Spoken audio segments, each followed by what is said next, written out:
А действительно, почему государство Палестина не было создано тогда, когда было создано государство Израиль? Наверное, потому что для того, чтобы государство начало существовать, нужны определенные институты, которые представляли бы это государство. К примеру, хотя бы какая-то администрация этого государства. Или нет? Или, по-вашему, Бен-Гурион это так, на стене намазано? Для чего существовал Бен-Гурион? Он много лет жил только ради того, чтобы создавать институты, которые впоследствии помогли стать основой для того, чтобы объявить независимость государству Израиль. Было ли это сделано для палестинцев? Нет. Как только арабы узнают, что британский мандат падает, они тут же прибежали на эту территорию. Для чего? Для того, чтобы забрать ее себе.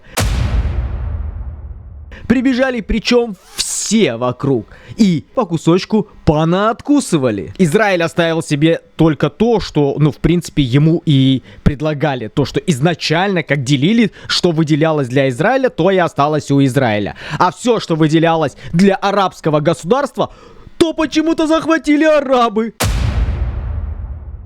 Почему же государство не было основано? Во-первых, никто не готовился для этого. Во-вторых, все эти территории, которые должны были уйти под государство Палестина, были забраны другими государствами, арабскими. И не нужно мне рассказывать про ООП. Если вы не знаете, то я вам расскажу. Это Организация освобождения Палестины, созданная в 1964 году вроде. Сейчас загуглю. Да, в 1964 году была создана Организация освобождения Палестины. Зачем? И кем? Зачем? И кем? Зачем? И кем? Наверное, второй вопрос более важен, потому что Организация освобождения Палестины была создана коалицией арабских, Лигой арабских государств. А для чего существовала Лига арабских государств? Правильно, для того, чтобы уничтожить евреев. Представьте себе, если сегодня Казахстан или тот же Израиль, Украина или Россия, неважно, любая другая страна, Америка, Япония, без разницы. Представьте себе, что любая страна взяла и где-то у себя в документах прописала: мы существуем для того, чтобы уничтожить вот этих соседей полностью. Американцы напишут: мы существуем для того, чтобы полностью уничтожить всех мексиканцев. Или казахи создадут у себя в законе где-нибудь пропишут: наше государство существует для того, чтобы полностью уничтожить таджиков. Или узбеки: мы существуем для того, чтобы полностью уничтожить каракалпаков. Вы представьте себе, что у кого-то в законе будет такое прописано. Как мы их назовем? Мы их назовем... Нельзя ругаться. Мы их как только не обзовем, мы сразу поймем, что это террористическое государство. Это никакое не государство, это организация, которая хочет просто уничтожать и убивать. Вот именно это прописано в ООП. Уничтожение полностью Израиля и еврейского народа. То есть даже Организация освобождения Палестины априори не создавалась для того, чтобы организовать какое-то арабское государство. ООП создавалась только для того, чтобы для других арабских стран уничтожить евреев и еврейское государство. Другой функции ООП нету. ООП не создавали для того, чтобы создать палестинское государство. Нет. Зачитаю. Организация освобождения Палестины ООП была основана в 1964 году решением Лиги арабских государств с целью освобождения Палестины и предоставления законных прав кому? Правильно, арабскому населению Палестины.